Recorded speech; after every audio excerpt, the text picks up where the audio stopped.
natokana ho an'ny olo-manan-kaja teto Ivato no mipetrahan-Ramatoa Laura Valomanana rehefa nidina ny sidina Airlink avy any Afrika Atsimo izy nitolakanto teo, sidina izay tonga teto Ivato tamin'ny roa sasany. Ireo minisitra sy parlemantera vitsivitsy no nitsena azy avy amin'ny Ankolafy Ravalomanana. Raha ny fanazavana nomeny Ramatoa Laura Valomanana teto dia tonga hamangy ireo zanany izy.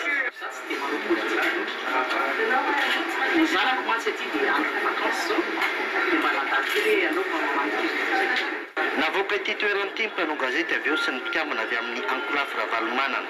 Minitra maromaro taorianana eo, raikitra ny fifampisontonana.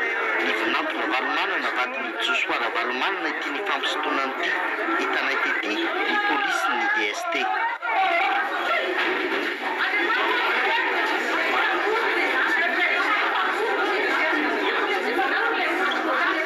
Tsy hita izay nisy azy ireo avy eo fa raha ny sary dia taona ondrona tao anaty 4x4.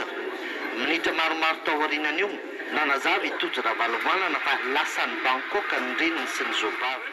Taorian'io zava-nitranga io, ny hamafy ny fitandrona ny filaminana tety Ivato.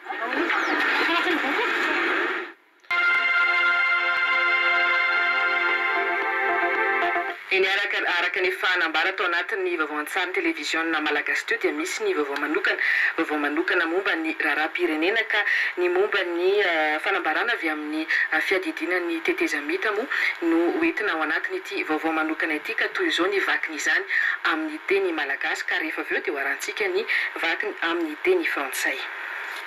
Misy indray ny famingam-pinganana niezaka atao ivoana amin'ny krizy avy amin'ny Andriamatoa Marc Ravalomanana amin'ny alalan'ny fampiasana ny vadiny. Noho ny fanapahan-kevitra mandeha ila amin'ny sitrapony dia nalefa nody taty Madagasikara indray Ramatoa Laura Valomanana kanefa tsy nisy resaka momba izany mihitsy nandritra ny fionana tamin'ny filohan'ny tetezamita tany Seychelles farany teo.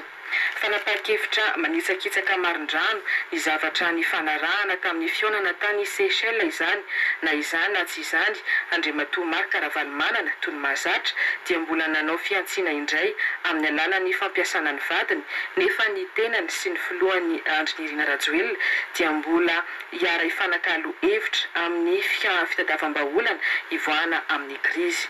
Amin'izao fotoana hikatsahana ny malagasy ny fitoniana sy ny filaminana izao.